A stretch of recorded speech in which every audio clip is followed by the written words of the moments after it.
வானத்தையும் பூமியையும் சமுத்திரத்தையும் நீரூற்றுகளையும் சிருஷ்டித்தவரும் அதை என்றென்றைக்கும் அரசாண்டு வருகிறவருமாகிய கர்த்தருக்கு ஸ்தோத்திரம். ஆமேன், ஆமேன், ஆமேன். ஆம், என் அன்பு சகோதர சகோதரிகளே, ஆசீர்வாதம் டிவி நேயர்களே, யூடியூப் அன்பர்களே, உங்கள் யாவரையும் மீட்பர் இயேசு கிறிஸ்துவின் நாமத்தினால் அன்போடு கூட வாழ்த்துவதில் நானும் சோஃபி மிக்க மகிழ்ச்சி அடைகிறோம். ஆமென். ஹல்லேலூயா. இந்த நாளில் நம்ம தியானிக்க போகின்ற வசனம் உங்களுக்கு மிகுந்த பிரயோஜனமாக இருக்கும் என்று நான் நம்புகின்றேன். ஆம், என் அன்பு தேவனுடைய பிள்ளைகளே, இதோ அக்டோபர் மாதம் 6ஆம் தேதி ஒரு சிறப்பான ஒரு நாள். அது என்னவென்றால் 1993 ஆண்டு நான் அக்டோபர் மாதம் 6ஆம் தேதி காலையிலே என்னுடைய 2 வீலரில் சென்று கொண்டிருக்கும் பொழுதுதான் ஒரு பெரிய விபத்து நேரிட்டது. என்னுடைய 2 கரங்களும் உடைந்து போயிற்று. நானாக ஒரு ஸ்டுடியோவை நிறுவி அதிலே வர்ற வருமானத்தை கொண்டு ஊழியத்தை செய்தால் யார் நம்மை கேட்பார்கள் என்று முயற்சி செய்து கொண்டிருந்த போது இது நடந்தது. என்பது ஆண்டவர் பலப்படுத்தின பிறகு எனக்கு நீ முழு நேர ஊழியம் செய்வாயா என்று ஆண்டவர் விசேஷ விதமா ஹாஸ்பிட்டல் கண் திறந்த உடனே கேட்ட அந்த வார்த்தையை நினைத்து முழுவதுமா முழு நேர ஊழியத்திற்கு என்பதை பலப்படுத்திய பிறகு ஓட ஆரம்பிச்சேன். இன்றைக்கு நம்முடைய மாதவரத்துல சொல்லி பிளஸிங் சென்டர்ல நமக்கு ஒரு ஸ்டுடியோவை கர்த்தர் நிறுவும்படியாக கிருபை செய்தார். ஆமென். தேவனுடைய பிள்ளைகளும் உதாரணத்துவம் அதற்கு கொடுங்கள் என்று சொன்னோம். அந்த வீடியோ ஸ்டுடியோவில் இருந்து இப்ப கூட இந்த செய்தி அவர்களுக்கு நம்ம ரெக்கார்டிங் பண்ணோம். சங்கீதம் 97:1 இந்த நாள் குடும்ப ஜெபத்திலே நாம் தியானிக்க போகிறோம். வேதத்தை நேராய் திரும்புவோமா? கர்த்தர் ராஜரீகம் பண்ணுகிறார், பூமி பூரிப்பாகி திரளான தீவுகள் மகிழக் கடவது. கர்த்தர் ராஜரீகம் பண்ணுகிறார், அதனால பூமியே, பூமியில் உள்ள குடிகளே, நீங்கள் பூரிப்பாகுங்க, சந்தோஷமா இருங்க, பயப்படாதீங்க, பூரித்து வாழுங்கள். பூரித்து, பூமியை பார்த்து பூரித்திரு அப்படின்னு சொல்லி ஆண்டவருடைய வார்த்தை சொல்லுது. ஏன்னா கர்த்தர் ராஜரீகம் பண்ணுகிறார். அதோடு கூட திரளான தீவுகள் மகிழ கடவுது. தீவுகள் எல்லாம் என்ன, நம்முடைய எல்லையில இருக்கிற மக்களுக்கு நீதி நியாயம் கிடைக்குமான்னு நினைக்கலாம். அல்ல தீவில் உள்ள மக்கள் நம்ம எல்லாம் கர்த்தர் பார்த்துக்கிட்டு இருக்காரா, நமக்கு நீதி நியாயம் கிடைக்குமான்னு எல்லாம் இருந்து கொண்டிருக்கலாம். கர்த்தர் சிருஷ்டி கர்த்தர் மாத்திரம் அல்ல, அவர் ராஜரீகம் பண்ணும் கர்த்தர், ஆளுகிறவராகவும் அவர் இருக்கிறார். சிருஷ்டிகரா அவரை நம்ம அழைக்கும் போது தேவன் என்கிறோம், ஆளுகை செய்கிறவராக அவரை பார்க்கும் போது கர்த்தர் என்கிறோம். கர்த்தர்னா லார்ட், லார்ட்னா எஜமான், நம்முடைய மாஸ்டர். அவர் நம்மை ஆளுகிறவர், ரூலர், ஆளுகை செய்கிறவர்.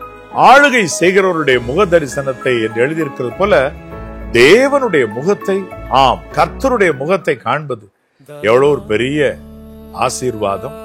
கர்த்தர் ராஜரீகம் பண்ணுகிறதுனால பூமியில் உள்ள மக்கள் எல்லாம் பூரிப்பா இருக்கலாம், தீவுகளில் உள்ளோர் மகிழலாம்.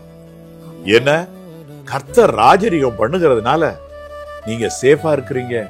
ஐயோ, நான் உண்மை உத்தமமா இருக்கேன், எனக்கு நன்மை கிடைக்காம துன்மார்க்கமா வாழ்றவனுக்கு தானே கிடைக்குது. கொஞ்சம் வெயிட் பண்ணுங்க. இன்றைக்கு நம்ம தியானிக்க போகிறோம். ஒரு சில விதத்துல துன்மார்க்கர் தங்கள் இஷ்டப்படி வாழ்ந்து செழித்திருக்கிறது போல, தனக்கு ஏற்ற நிலத்துல முளைத்த மரம் போல செழித்து இருப்பான். ஆனா துன்மார்க்கர் எல்லாம் ஏகமாய் செழித்திருக்கும் போது அவர்களுடைய முடிவுதான் அதற்கு சமீபமா இருக்கின்றதை நம்ம பார்க்கிறோம் வேதத்துல. அது போல என் அன்பு தேவனுடைய பிள்ளைகளே, இங்கு கூட ஒரு வசனம் அழகா, அதாவது அவர் ராஜரீகம் எப்படி பண்றார்னா, நீதியும் நியாயமும் அவருடைய சிங்காசனத்தின் ஆதாரம். அவர் எப்படி எதை ஆதாரமாய் கொண்டு ராஜரீகம் பண்ணுகிறார் என்றால் நீதியும் நியாயமும்.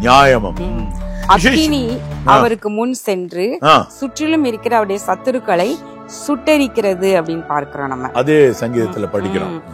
விசேஷமா சோபி 1 சாமுவேல் 2ஆம் அதிகாரத்துல அன்னாள் பாடின வார்த்தைகள்ல ராஜரீகமாம் கர்த்தர் பண்ணுகிற பொழுது என்னென்ன எல்லாம் செய்கிறார் என்பதை மறைமுகமா அங்க எழுதி வைத்தார் போல எனக்கு தெளிவா இன்றைக்கு நாள்ல புரியுது.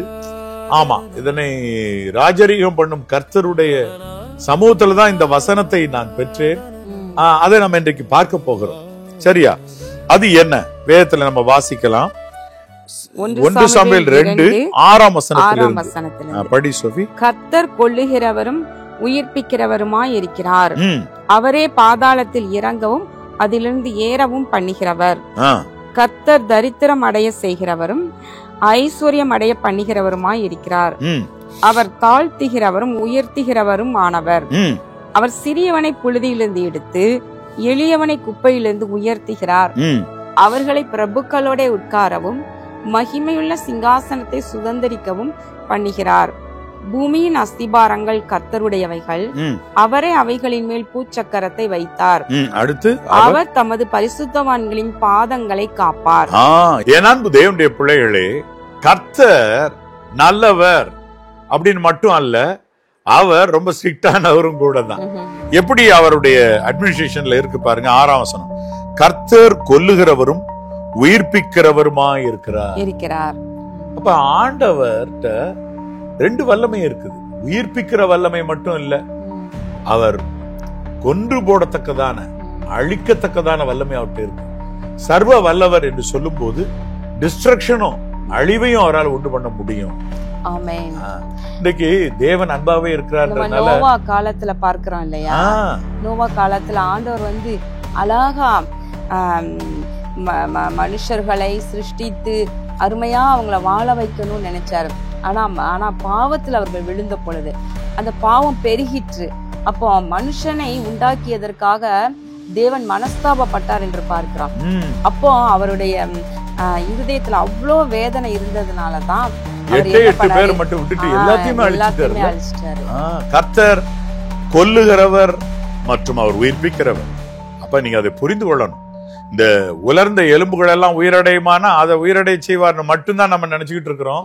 அப்படி அல்ல, கொல்லவும் அவராலே ஆகும். கர்த்தர் ஊசாவை அடித்தார், அவன் அங்கே செத்து போனான். கர்த்தருடைய தூதன் ஏரோதை அடித்தார், அவன் புழு புழுத்து செத்து போனான். வனாந்தரத்துல வந்து அவ்வளோ பேர் வந்து அவங்க ஆண்டவருக்கு விரோதமா வந்து இஸ்ரவேலர் வந்து தங்களுடைய பிடரி அடிக்கடி கடினப்படுத்திட்டே இருந்தனால வணங்கா கழுத்துள்ள ஜனங்கள் என்று சொல்லி ஆண்டவர் சொல்றாரு. அவங்க எல்லாருமே 20 வயதிற்கு மேல உள்ள எல்லாருமே இந்த வனாந்தரத்திலே செத்து மடிஞ்ச பின்புதான் நீங்க மற்றவங்களை நான் உள்ள கொண்டு போவேன்னு சொல்லிடுறாரு. அப்படியே மடிஞ்சிட்டாங்க இல்ல. என் அன்பு தேவனுடைய பிள்ளைகளே, கர்த்தர் கொல்லுகிறவர் அப்படின்னா ஒரு சில அளவிற்கு மேலாக இந்த உலகத்துல துன்மார்க்கத்துல தீமை செய்கிறவர்களாக நின்றுகிட்டே ஓடும் போது ஆமானை கரெக்டான நேரத்துல கர்த்தர் கொண்டு போட்டார் இல்லையா? ஆமா, அதற்கான சூழ்நிலையை வகுத்தார் அல்லவா? ஆமா. அப்ப தீமை துன்மார்க்கனை கொல்லும். அவர்களுடைய தீமை தான் அவங்கள சாவுக்கு நேராய் நடத்துகிறது என்றால் கூட கர்த்தர் துன்மார்க்கர் மேல் சினம் கொள்ளுகிற தேவன், பாவியின் மேல் சினம் கொள்ளுகிற தேவன். நம்முடைய பட்டயத்தை நித்தமும் கருக்க தினமும் ஷார்ப் ஆகிட்டே இருக்கிறார். நேத்தை விட இன்னைக்கு அதிகம் ஷார்ப் ஆகிட்டு இருக்காரு. துன்மார்க்கனை கொண்டு போடணும்னு அவருடைய இருந்தது. அதே நேரத்துல அந்த துன்மார்க்கருக்கா தன் குமாரனுடைய ரத்த சிந்தினால அவங்க மனம் திரும்பணும்னு அவர் நின்றுட்டு வெயிட் பண்ணி எப்படியா உயிர்ப்பிச்சிடணும் அப்படின்னு நினைக்கிறார். அப்ப என் அன்பு தேவனுடைய பிள்ளைகளே, கர்த்தர் கொல்லுகிறவரும் உயிர்ப்பிக்கிறவருமாய் இருக்கிறார். அதனால வெறுமனே தேவன் அன்பா இருக்கிறதுனால நரகம்லாம் கிடையாது, அக்கினி கடல்லாம் சும்மா அப்படின்னு சொல்லி நினைக்க கூடாது யாரும். மெய்யாகவே இருக்கிறது, நரகம் இருக்கிறது, பாதாளம் அக்கினி கடல் இருக்கிறது. அதற்கு விலகி வாழும்படியாக அவருடைய வாழ்க்கை சரியா இருக்கும். லோத்து அவங்களுடைய குடும்பம் ஓடுறாங்க, பின்னிட்டு பாராதேன்னு சொல்றாரு. அந்த ஒரு வார்த்தையை மீறின உடனே லோத்துவின் மனைவி என்ன ஆயிட்டாங்க? உப்பு தூணா மாறணும்னா அவங்களுடைய ஜீவன் ஜிரு ஜிரு ஜிரு ஜிரு ஜிருன்னு அப்படி கொல்லப்பட்டு தானே உப்பு தூணா மாறி இருக்கும். ஒரு செகண்ட்ல அப்படி மாறுதுன்னா தேவனுடைய கோபம் எவ்வளவு பொல்லாததா இருக்கு பாரு. ஈமை பொழுதிலே உப்பு தூணா மாறி போயிட்டாங்க இல்லையா? ஆமா, என் அன்பு தேவனுடைய பிள்ளைகளே, ஆகவே ஆண்டவர் நல்லவர் தான். அவரவருடைய ஆத்மாவுக்கு உரிய கணக்கு நம்ம தான் கொடுக்கணும். அதனால ஜாக்கிரதையுள்ள வாழ்க்கை நாம் வாழுவோம். அப்படி வாழ்ந்தாதான், அப்படிப்பட்ட ராஜரீகம் கர்த்தர் பண்ணாதான் உலகம் சர்வை பண்ண முடியும். சிறு பிள்ளைகளாம் வளர்ந்து ஆளாக முடியும், வாலிபரெல்லாம் வாழ முடியும் உலகத்துல. இல்லாட்ட பாவங்கள் நிமித்தமாக இவங்க எல்லாம் ஓடி ஒழிய வேண்டியதா இருக்கு. தேவன் கர்த்தர் ராஜரீகம் பண்ணுகிறார். ஆகவே பூமி பூரிப்பாவதாக, திரளான தீவுகள் மகிழ கடவுள். நம்பர் 2, அடுத்து என்ன சொல்லி எழுதப்பட்டிருக்கு சோஃபி? அவர் பாதாளத்தில் இறங்கவும் அதிலிருந்து ஏறவும் பண்ணுகிறவர். என் அன்பு தேவனுடைய பிள்ளைகளே, பாதாளத்தில் இறங்கவும் பின்பு ஏறவும்னா என்ன அர்த்தம்? இந்த உலகத்துல அக்கினி கடல் போனவங்களை எல்லாத்தையும் தூக்கி வெளியே கூட திரும்ப விட்டு வாழ வைக்கிறது அப்படி அல்ல. பாதாளத்தில் இறங்குகிறது போல தாழ்த்தப்படுகிற, அமிழ்த்தப்படுகிற ஒரு நிலை. இது ஒரு உதாரணம் சொல்லு சோஃபி. வேதத்துல நம்ம பார்க்கும்போது யோனாவை சொல்லலாம். யோனா வந்து மீனின் வயிற்றுக்குள்ள 3 நாள் இருக்கும் பொழுது அவர் வந்து அப்படி ஒரு பாதாளத்துல ஒரு ஜீவனை வந்து பாதாளம் வாசல்ல அடைக்கிறதா இருந்துன்னு அவர் சொல்றாருல, ஒரு அனுபவம். திரும்ப வெளியே வருவோமா வரமாட்டோமா என்று அவருக்கு ஒரு பயம். கர்த்தர் பாதாளத்தை ஏற பண்ணுகிறன்றது வேற ஏதாவது ஒரு தீவுல போய் விட்டு இருந்தாருன்னு விட்டுக்கவே, நீச்சல் அடிச்சா போக முடியும் நினிவேக்கு. கரெக்டா போய் கரையில கக்கும்படி நினிவேல போய் இறங்கும்படியா கர்த்தர் வைக்கிறார் பத்தியா. கரையில போய் கக்கிற்று. அப்ப கர்த்தர் பாதாளத்துல இறங்கவும் பண்ண முடியும், அதுல இருந்து ஏறவும் பண்ண முடியும். அவர் மீனுக்கு கட்டளையிட அது அப்படியே செய்து ஒரு பக்கம் மீன் ஆயத்தப்படுத்தின விழுங்கியது, பின்பு கக்கிற்று. அப்ப என் அன்பு தேவனுடைய பிள்ளைகளே, உங்களை சில பிரச்சனைகள் மீன் போல விழுங்கி இருக்கலாம். பயப்படாதீங்க. பாதாளத்துல இறங்க பண்றவரே அதுல இருந்து ஏற பண்ணுகிறவருமா இருக்கிறார். எவ்வளவு பிரச்சனையில அமிழ்ந்தீங்களோ அவ்வளவு திரும்பவுமா நீங்க மேல வந்து விட முடியும். ஆண்டவர் இயேசு இந்த உலகத்தில் இருந்த போது கப்பர்நகூம் மிகவும் உயர்த்தப்பட்டதும் மேன்மையா இருந்தப்ப சொன்னாரு, நீ பாதாள பரியந்தம் தாழ்த்தப்படுவாயாக. அவ்வளவுதான். வானபரியந்தம் உயர்த்தப்பட்ட கப்பர்நகூமே நீ பாதாள பரியந்தம். இன்னைக்கும் அந்த தாழ்த்தப்பட்டு இருக்கு. கப்பர்நகூம்ல பார்த்தா வீடே இல்ல சோஃபி, ஒரு வீடும் பார்க்க முடியாது. அந்த ஊர் அப்படியே அழிஞ்சு இருக்குது. அப்படியே அந்த கட்டடங்களுடைய ரூயின்ஸ், அழிந்து போன நிலைமை அப்படியே கிடக்கிறது. கீழே போனது அப்படியே இருக்கு. அந்த கீழே இருக்க அஸ்திபார லெவல் அப்படியே கிடக்கிறது, கற்கள் கிடக்கிறது அப்படியே எடுத்து வச்சிருக்கிறாங்க. அந்த லெவல்ல கிடக்குது. ஊரானது அப்படியே இருக்கு. என் அன்பு தேவனுடைய பிள்ளைகளே, பாதாளத்திற்கு இறங்கவும் அதுல இருந்து ஏறவும் பண்ணுகிறவர்.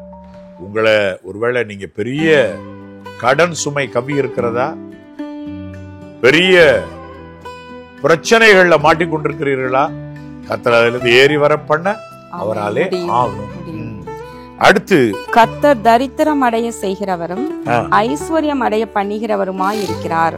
அவர் தாழ்த்துகிறவரும் உயர்த்துகிறவரும் ஆனவர். தரித்திரம் அடைய செய்ய அவராலே ஆகும்.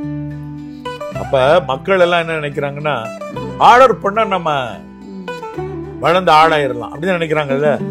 கர்த்தரை தேடுங்கள், கர்த்தரின் ஆசீர்வாதம் ஐஸ்வர்யத்தை தொடும், அதனுடைய ஒரு வேதனையை கூட்டார். அப்ப கர்த்தரின் ஆசீர்வாதத்தை பெற்றுக்கொண்டு நாம் பணியை ஆரம்பிக்கணும்னு சொல்லி ஒருத்தருமே நினைக்கிறது இல்லை இந்த நாட்கள். என் அன்பு தேவனுடைய பிள்ளைகளே, ஒண்ணு நீங்க புரிஞ்சுக்கிடுங்க, அவர் தரித்திரம் அடைய செய்யவும் அவராலே ஆகும். இதுக்கு ஒரு உதாரணம் சொல்லு சோபி. இது ரூத் நம்ம சொல்லலாம்ல. ரூத் வந்து பாவம் திருமணமாகி அவள் தன்னுடைய கணவரை இழந்தார். 10 வருஷம் வாழ்ந்திருக்காங்க, குழந்தையும் இல்ல, கணவரையும் இழந்துட்டா.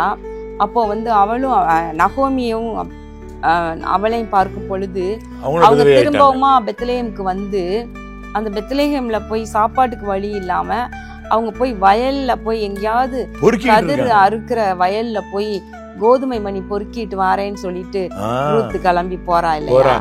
அவளுக்கும் அவளுடைய மாமியாருக்கும் பொறுக்கிட்டு வர்றதுக்கு அந்த ஒரு தரித்திரமான ஒரு நிலை.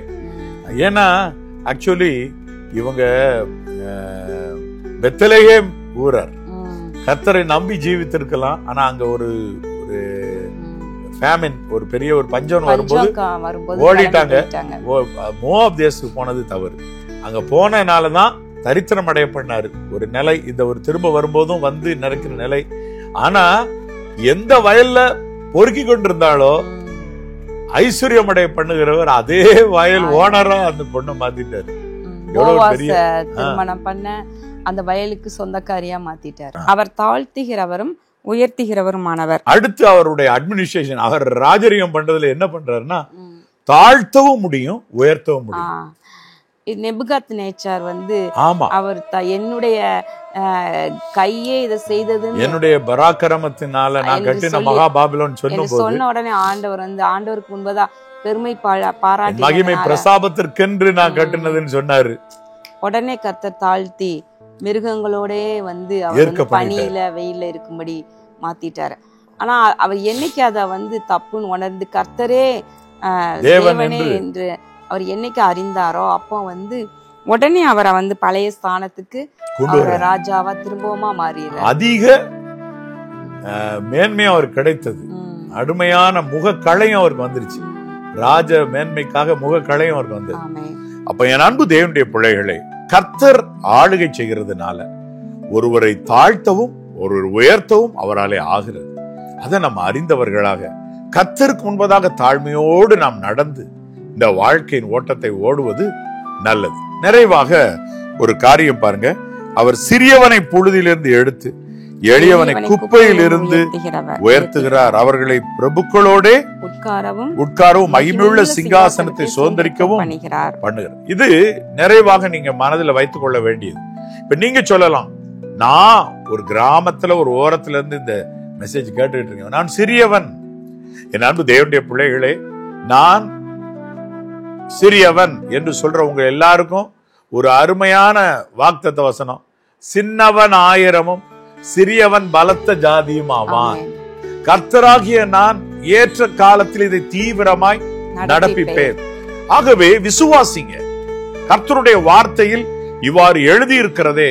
இங்க வேதம் என்ன சொல்லுது பாருங்க. அவர் சிறியவனை புழுதியிலிருந்து எடுத்து எளியவனை குப்பையிலிருந்து உயர்த்துகிறார். நீங்க குப்பையில தள்ளப்பட்டது போல எளியவர்களா சிறியவர்களா நீங்க இருக்கலாம்.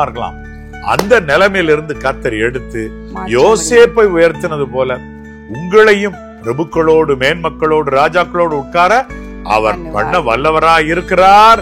என் அன்பு தேவனுடைய பிள்ளைகளே வல்லவராய் இருக்கிறார். ஆகவே கர்த்தர் ஆளுகை செய்கிறபடியினால எனக்கு ஒரு கவலையும் இல்லை என்று இன்றைக்கு நீங்கள் சொல்லுங்க. அதோட கூட ஒரு அடுத்த வசனம் பாருங்களேன். அவர் தமது பரிசுத்தவான்களின் பாதங்களை காப்பார். பரிசுத்தவான்களுடைய பாதங்களை காப்பாராம். ஸ்டெபிளைஸா நிக்க முடியாம மான்களின் கால்களை போலாக்கி உயர் ஸ்தலங்களில் என்னை ஏறி இருக்க பண்ணுறார்.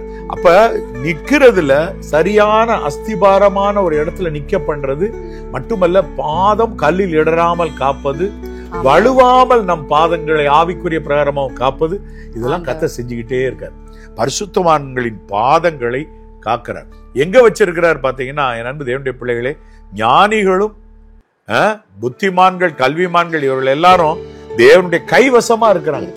உங்களை ஸ்டெடியா வாழ விடாம இங்கங்க அலைக்கழிக்கிற போராட்டங்கள் எல்லாம் நீக்கி பரிசுத்தவானா நீங்க இருங்க. பரிசுத்தவான்களின் பாதங்களை காப்பா.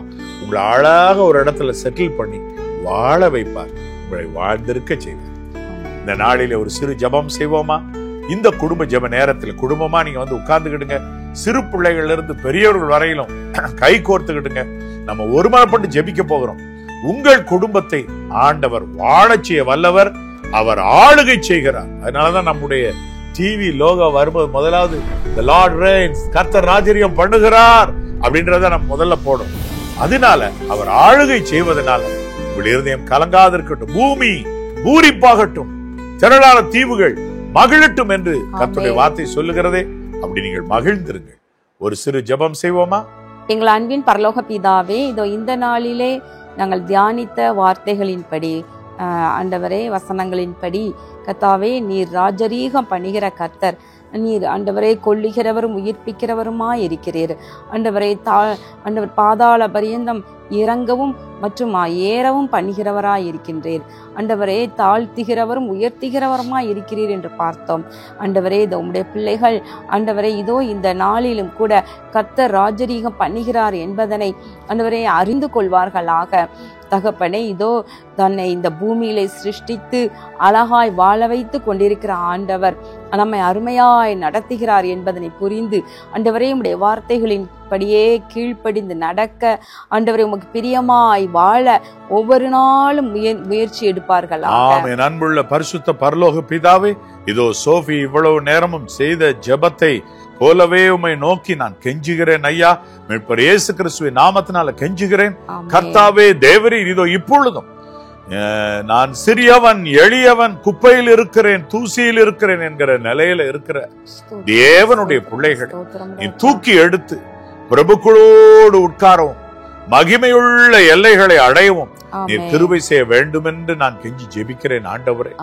இதோ யார் யார் பாதாளத்தில் இறங்கினது போல இருக்கிறார்களோ அதிலிருந்து ஏற பண்ணும் கர்த்தாவே. யார் யார் திக்கற்ற நிலைமையில் இருக்கிறார்களோ அவர்களை எல்லாம் மாற்றும் கர்த்தாவே. யார் யார் தரித்திரம் அடைந்து இருக்கிறார்களோ அவர்கள் தேவனுக்குள்ளே வளர்ந்து ஏறி ஐஸ்வர்யவான்களாய் மாறும்படி அனுக்கிரகம் செய்ய வேண்டும் என்று சொல்லி விண்ணப்பம் பண்ணுகிறேன். மீட்பர் இயேசு கிறிஸ்துவின் நாமத்தினாலே விண்ணப்பம் பண்ணுகிறேன் கர்த்தாவே. இதோ உம்முடைய பிள்ளைகள் ஒவ்வொருவரையும் அழகாய் நீர் பாதுகாத்து இந்த குடும்ப ஜெப நேரத்தில் எல்லாரும் கை கோர்த்து ஜெபிக்கிற இந்த நேரத்தில் தானே நீர் ஆளுகை செய்கிறதினால் எந்தெந்த எல்லையில் இவர்கள் தாழ்ந்து கிடக்கிறார்களோ அங்கு உயர்த்தும். கொல்லுகிறவரும் உயிர்ப்பிக்கிறவருமாயிருக்கிறீர். யார் யார் நான் வாழ்க்கை வாழவே முடியாது என்ற நிலையில் இருக்கிறவர்களை உயிர்ப்பிக்கும்படி வல்லமை இப்பொழுது வழங்கட்டும். பெரிய காரியங்களை செய்த இந்த ஜெபத்தை மீட்பர் இயேசு கிறிஸ்துவின் நாமத்தினால் நன்றி சொல்லி மனத்தாழ்மையோடு ஏறெடுக்கிறேன் பிதாவே. ஆமென். நாத்துமாவே கர்த்தரை ஸ்தோத்திரி, என் முழு உள்ளமே அவருடைய பரிசுத்த நாமத்தை ஸ்தோத்திரி. நாத்துமாவே கர்த்தரை ஸ்தோத்திரி, கர்த்தர் செய்த சகல உபகாரங்களையும் மறவாதே. ஆமென். ஆமென். அன்பு தேவனுடைய பிள்ளைகளே, கர்த்தருடைய ஆசீர்வாதமே ஐஸ்வர்யத்தை தரும். அதனுடைய அவர் வேதனையை கூட்டார். அவர் ராஜரீகம் பண்ணுகிறார். அவருடைய சிங்காசனத்திலிருந்து உங்களுக்கு ஆசீர்வாதம் வர வேண்டுமே, சீயோனிலிருந்து கர்த்தர் உன்னை ஆசீர்வதிப்பார் என்ற வார்த்தை வேண்டுமே, அவை வேத வாக்கியத்தை அனுதினமும் ஜாக்கிரதையாய் படியுங்கள், அதன்படி நடவுங்கள். ராஜரீகம் பண்ணுகிறார் நம் கர்த்தர். ஆகவே சந்தோஷமாயிருங்க. God bless you. God bless you.